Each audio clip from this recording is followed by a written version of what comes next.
पर टॉयलेट्स बनाए गए हैं। हरिद्वार से अगली खबर, चारधाम यात्रा के लिए बड़ी संख्या में पंजीकरण हो रहे हैं। पंजीकरण के लिए यात्रियों का जन सैलाब उमड़ पड़ा है। ऑफलाइन पंजीकरण के लिए लंबी कतारें लग चुकी है। ये बड़ी खबर आपको हम बता रहे हैं। ऑनलाइन रजिस्ट्रेशन भी किया जा चुका है। ऑफलाइन पंजीकरण के लिए भी लोगों की कतारें कम होने का नाम नहीं ले रही है। ये बड़ी खबर आपको बता रहे हैं। तस्वीरें आप देख सकते हैं। तस्वीरों में लंबी लंबी कतारों में लोग यहां पर पहुंचे हैं चारधाम यात्रा के लिए अपना रजिस्ट्रेशन करवाने। तो पंजीकरण के लिए यात्रियों का जन सैलाब उमड़ पड़ा है। 10 मई से चारधाम यात्रा शुरू होनी है और आज से रजिस्ट्रेशन शुरू होना है। हम लोग हरिद्वार में हैं। आप देख सकते हैं राहिम होटल जगह है जहां पर की रजिस्ट्रेशन शुरू किया गया है चारधाम के लिए। और शायद ये पहली बार ऐसी तस्वीर सामने आ रही है कि चारधाम जाने वालों के लिए इतनी लंबी लाइनें, इतनी ज्यादा रजिस्ट्रेशन कराने के लिए लोगों की है। लोगों को परेशानी भी हो रही है, दिक्कतें हैं, बहुत सारी दिक्कतें, क्योंकि जिस तरह से कहा गया था कि सुबह 5 बजे से रजिस्ट्रेशन शुरू होगा, लेकिन जो जैसे लोग बता रहे हैं कि 8 बजे के आसपास ये रजिस्ट्रेशन शुरू हुआ। उसके बाद भी एक लिमिट बनाई गई है, क्योंकि इस बार सरकार ने चारों धामों के लिए यात्रियों की जो विजिट होगी उसमें एक लिमिट तय की गई है। और उस लिमिट के तहत ही यहाँ पर जो रजिस्ट्रेशन होगा, पहले आओ पहले पाओ वाले तकनीक पर यहाँ वो होगा। और हमारे साथ कुछ लोग भी हैं जिनसे जानेंगे आप कहाँ से आए हैं, क्या दिक्कत है। हम लोग बिहार से आए हैं सर। रजिस्ट्रेशन के लिए बहुत परेशानियों का सामना करना पड़ रहा है। सरकार की तरफ से बस यही सुविधा है जो आप देख ही रहे हैं। सरकार को कुछ अलग उपाय निकालना चाहिए यात्री लोग के लिए। तो आपसे जानेंगे क्या दिक्कत आ रही है। रजिस्ट्रेशन के लिए सरकार ने कहा था, दिक्कत क्या आ रही है। दिक्कत आए 6 बजे से उठा है, कोई वाला नहीं आया है।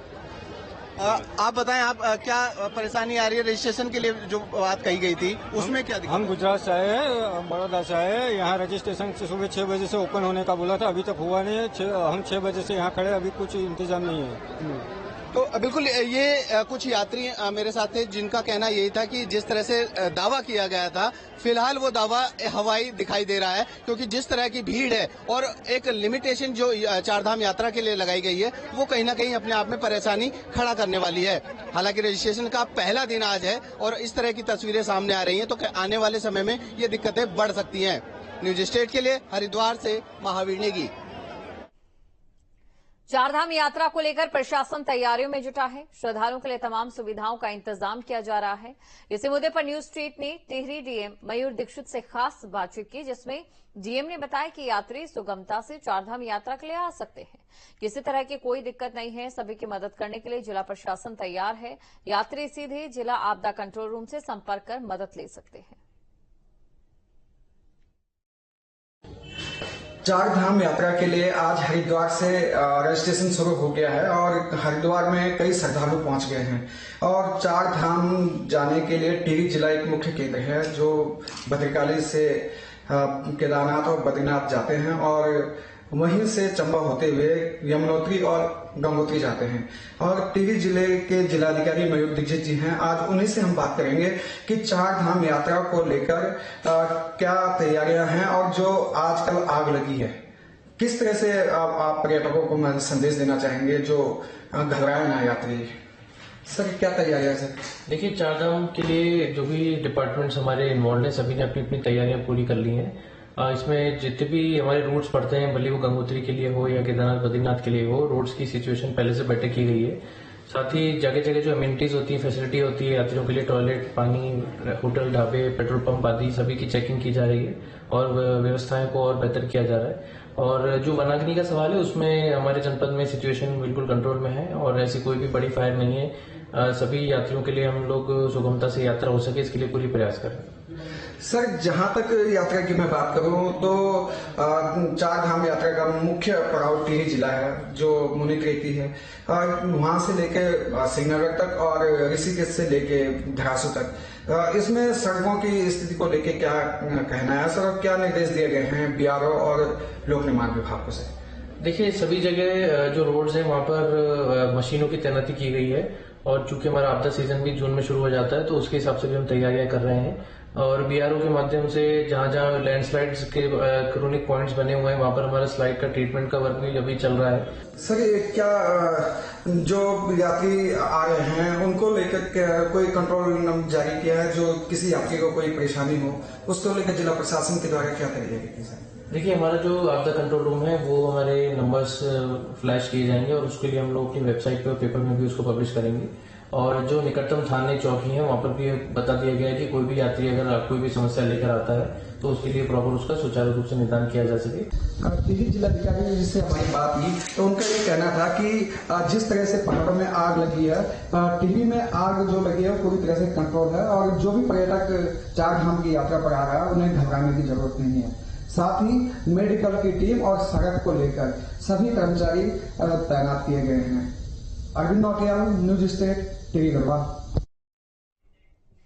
और इसी खबर पर अधिक जानकारी के साथ संवाददाता अरविंद नौटियाल हमारे साथ जुड़ चुके हैं, तो सीधा हम अरविंद के पास चलते हैं और ये जानने की कोशिश करते हैं। अरविंद, देखिए, प्रशासन की ओर से तमाम तैयारियों का दम जरूर भरा जा रहा है, लेकिन दो चीजें हैं जो इस समय लोगों के मन में एक बड़ी शंका बनकर उभर रही है। सबसे पहली शंका, वनाग्नि पर अभी तक किसी तरीके का कंट्रोल नहीं है, सुप्रीम कोर्ट इस मामले में सख्त है। और वहीं दूसरी तरफ जिस तरीके से लंबी लंबी कतारें पंजीकरण के लिए देखी जा रही है, लोगों में एक शंका है कि ज्यादा जो है टूरिस्ट का प्रेशर रहेगा घाटी पर। यह बड़ा सवाल यहां बना हुआ है।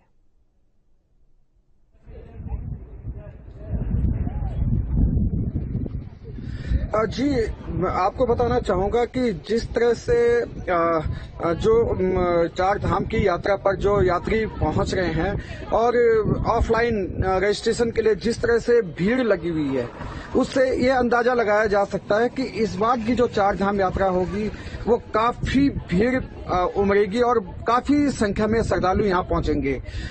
उसको लेकर जो जिला प्रशासन है पूरी तरह से मुस्तैद है और जिला प्रशासन के द्वारा पूरी तैयारियां कर दी गई हैं।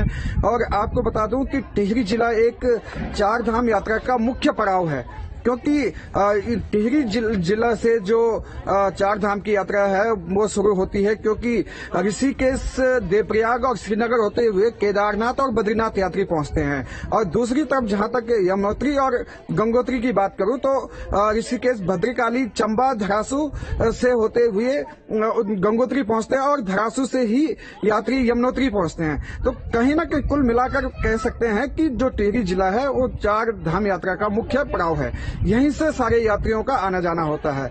इसको लेकर टिहरी जिला प्रशासन ने पूरी तैयारियां की है।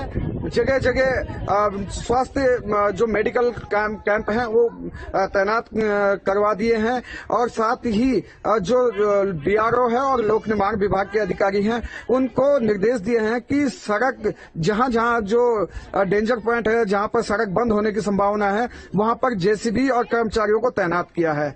रही दूसरी बात कि आजकल उत्तराखंड के पहाड़ों में जो जंगलों में जो आग लग रही है उसको लेकर एक गलत मैसेज भी यात्रियों को गया हुआ है कि पहाड़ों में आग लग गई है, कहीं यात्रा में दिक्कत तो नहीं आएगी, जिसका कि साफ साफ जिलाधिकारी ने भी कह दिया है कि जो चार धाम की यात्रा पर आने वाले यात्री हैं वो बिल्कुल आराम से आ सकते हैं, वनाग्नि का कोई खतरा नहीं है।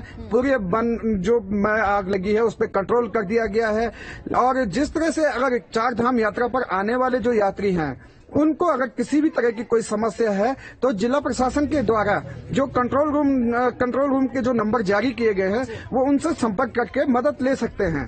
तो कहीं न कहीं कुल मिलाकर टिहरी जिला प्रशासन पूरी तरह से चार धाम यात्रा को लेकर तैयार है।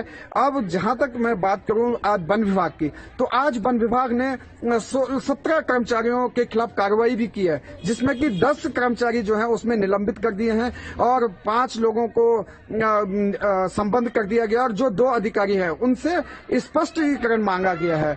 तो अब वन विभाग कहीं ना कहीं अपने हाथ पांव तो मार रहा है, लेकिन वन विभाग की जो एक रिपोर्ट थी जो मैं सुबह भी बता रहा था और कि वन विभाग ने एक रिपोर्ट पेश की है कि जंगल तो जल गए लेकिन पेड़ नहीं जले।